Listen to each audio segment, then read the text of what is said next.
আসসালামু আলাইকুম। রান্নার মেলা রান্নাঘরে সবাইকে স্বাগতম। উপকরণ দেখে বুঝতে পারছেন কি বানাতে চলেছি। আজ বানাচ্ছি চাইনিজ সবজি। বাঙালি ঘরে বিদেশি টেস্ট। শীত মানেই বিভিন্ন সবজি। আমি নিয়েছি বাঁধাকপি, ফুলকপি, সিম, গাজর, পেঁপে, মাংস। প্রথমে কড়াইয়ে তেল দিয়ে শুরুতেই দিয়ে দিলাম রসুন কুচি। তারপর একটু স্বাদ বাড়াতে দিয়ে দিলাম মাংস।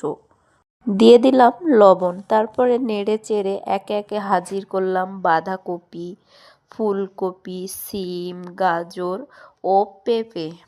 এদের সবাইকে মিলে মিশিয়ে এক করে দিলাম। এরা সবাই মিলেমিশে এমন এক রং বের করবে, দেখলেই খেতে ইচ্ছে করবে। সবজি বেশি না ভাজলেই ভালো, এতে ক্রাঞ্চি হয়। তারপর দিয়ে দিলাম কিছু আস্ত মরিচ। ঢেকে রান্না করতে থাকবো। সিদ্ধ করার জন্য দিয়ে দিব পানি। দিয়ে দিব ফালি করে রাখা পেঁয়াজ।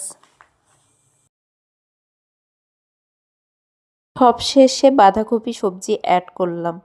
চাইনিজ মানে ক্যাপসিকাম, কিন্তু আমাদের বাড়িতে কেউ পছন্দ করে না বলে এটা আমি দেইনি। 3 চামচ পানিতে 2 চামচ কর্নফ্লাওয়ার দিয়ে মিশ্রণটি দিয়ে দিব। নুন, চিনি আর একটু সয়া সস। এই তিনজনের প্রেমেই লুকিয়ে আছে আসল স্বাদ। এগুলোও দিয়ে দিব। স্বাদ দ্বিগুণ করার জন্য দিয়ে দিব গুঁড়ো দুধ, গোলমরিচ গুঁড়ো এবং সামান্য পরিমাণ ঘি। হয়ে গেল আমাদের চাইনিজ সবজি। 10 মিনিটে তৈরি হয়ে গেল চাইনিজ সবজি। এটা ভাত, রুটি, নান রুটি, পরোটা সবার সাথে খাওয়া যাবে।